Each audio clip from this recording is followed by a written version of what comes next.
Hi, I'm Kerry with Best of Us in Retirement.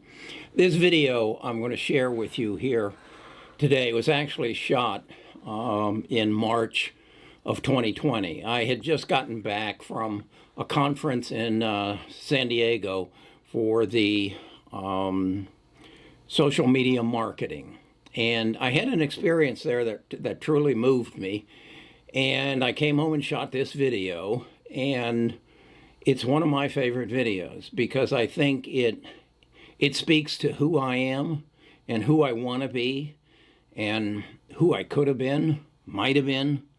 You watch it. You see if you can find yourself anywhere in this story and see if you can gain from it and maybe be a little bit more thankful for who you are, why you are, and what you turned out to be. So watch this. I'm proud of it.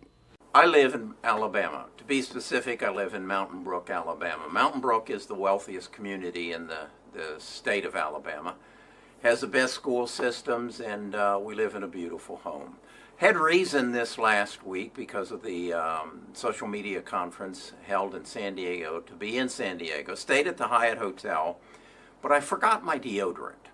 So I ventured out in the evening and went into the city and went to Ralph's supermarket. As I was traveling to Ralph's, I noticed that there were a lot of homeless in the city. All generations, all colors, all races, creeds, whatever. I found myself moving to the opposite side of the street so as to avoid them. But I got into Ralph's, got my deodorant, came to the checkout, and right across from me was a gentleman. He was wearing a fatigue jacket similar to this. I acquired mine back in the 60s as I was trained in Fort Dix, New Jersey on the 81 millimeter in the United States Army in the infantry. Never made it to Vietnam, but I suspected the guy I was looking at that was close to my age, maybe a little younger. I suspected maybe he made it to Vietnam. He wasn't as clean as I was. His jacket didn't look as crisp and nice as mine did. He had longer hair. But I saw myself in him, and I said to myself, that could be me. Oh, for a few different travels through life, that could be me. And at that point, this series that I'm doing on the retirement crisis took a whole different perspective. The more I thought about it, the more I believed this guy was a victim.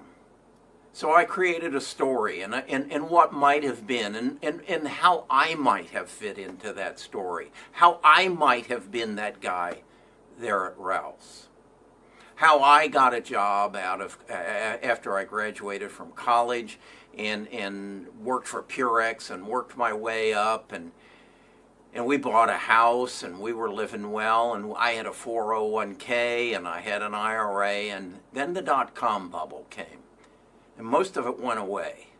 Luckily I was involved in the financial markets, so I knew how to keep some of it. I saw some of this happening. But I thought about that guy in Ralph's, and he probably didn't.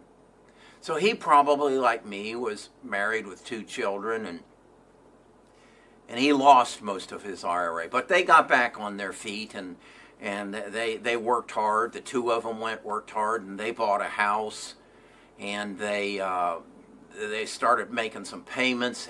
The system was working such that they didn't have to put a lot down, and they could build some equity, and so they took a special kind of loan. And then in '08, he lost his home, he lost his job, he lost his marriage, he lost his family, and he became homeless. And he's been there on the street for quite some time now. So this retirement crisis became personal to me. That could have been me. Maybe it should have been me. I don't know. Just for the grace of God, some hard work and some personal attitude that I have that I can't lose and I will not give up. But maybe this guy did. And I got to thinking, Is he an anomaly? And as I walked down the street, I said, no. No, we've all heard the stories about the lady living in a house and she and her cat eat from the same table. We've all heard about people who get their power turned off, so they go out and buy a kerosene heater and they end up burning their house down. We've all heard these stories, and these are the victims of the retirement crisis. Here in the United States, 45% of the baby boomers have no savings. They have no savings. They live off of their Social Security, and maybe they were lucky and they have a pension, but most of them don't, because pensions went out of style and out of corporations' minds in the 80s when they wanted to transfer that risk from their basket to the employee's basket. And so that's how the guy in Rouse lost his IRA, spent it down to get through the dot-com bubble, to get through the subprime crisis. So 45%, and that represents 35 million boomers have no savings. 90% of them, their only income is Social Security. If they're single, the average Social Security amounts to $1,461 a month. That's $17,500 a year. You can't live on that. If he's married and he worked and his wife's getting half of what he gets, he's getting $2,191 a month. That works out to be $26,298 a year. It takes the average 65-year-old in the United States $45,000 a year to live. The average, not the average boomer, the medium boomer, when you take the 1%ers out that have millions of dollars and have no financial worries whatsoever, the median boomer has a net worth of $80,000. $50,000 of it is in the equity in their home. So they have maybe a $30,000 savings. Well, if it takes them $45,000 to live and they have $25,000 in Social Security, and that's 90% of their income, they have a $20,000 shortage. So in reality, they have a life expectancy of 15 years, but they have a financial life expectancy of less than 3 years. And that was the guy I was looking at in Ralph's. His family probably fell apart. He was hoping that maybe I had an apple, or maybe I had a loaf of bread in my basket, and after I paid for it, I might turn around and hand it to him. This is the retirement crisis on a personal level. It could have been me. It could have been you. It may be you in the future. We've got a problem. We need to address it.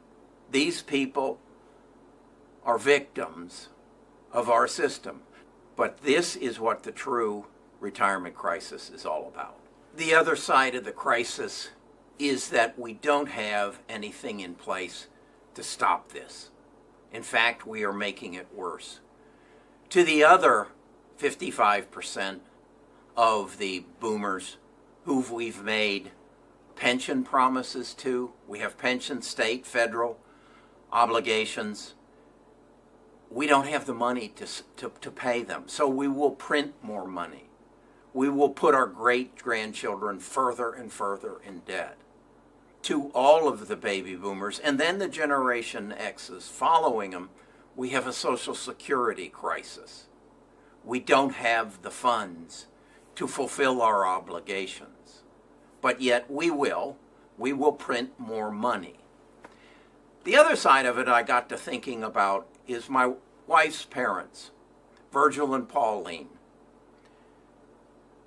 They passed away a number of years ago, but in their retirement, they had all their money in CDs.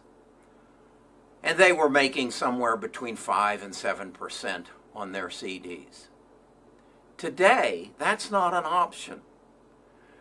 Today, the 10-year Treasury is down to 0.95, less than 1%.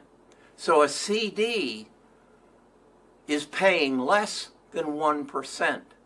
So these people who do have some funds are put in a position where they have to chase return. They can't use CDs to supplement their Social Security and maybe their small pension check. They have to chase returns.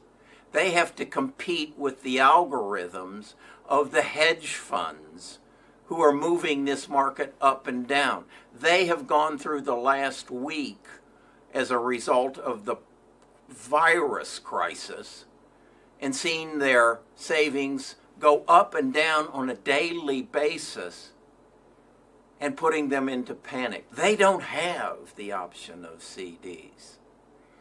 So I don't think the powers that be have ever been in Ralph's. I don't think they have ever looked at this man that was my age, that could have been me, with messed up hair, at least mine is washed,